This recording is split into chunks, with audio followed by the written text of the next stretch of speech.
sông khu lên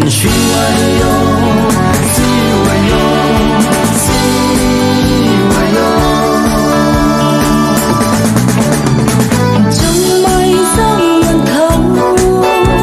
dày lâu hay cười bóng nhiều phần tan tung xem lại du cân đã lâu vào khâu cây mặc hằng tiếng sáng minh mây cây bầu ra quân đang gian khâu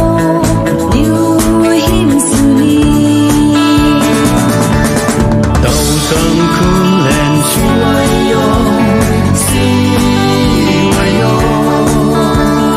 quay đi xuống cao đi khó rau bông năm cái này là na toàn khô sang quan chu bằng khâu cùng tăng nhìn đại mây quay hay ôm ba mây nắng toang ngà mê tàu sông khu lên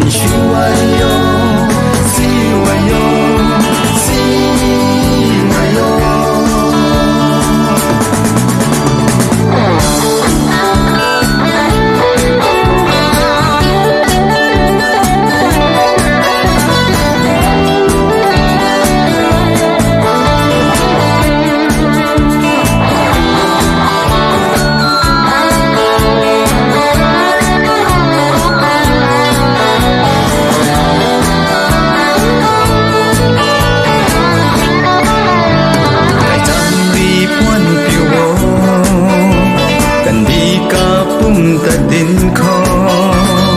ta gang bằng điều đi con ca thì không thế cái bao nắng ban uống người na dài lâu gan mây riu không cái bao kim tay đi run ta là in trong ni sông khu lên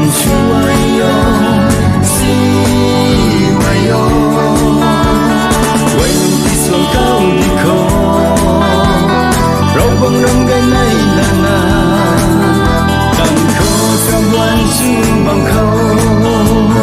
cùng tăng nhìn đại mây gọi hay ôm ba mây nắng toang ngà mê hầu sông khu lên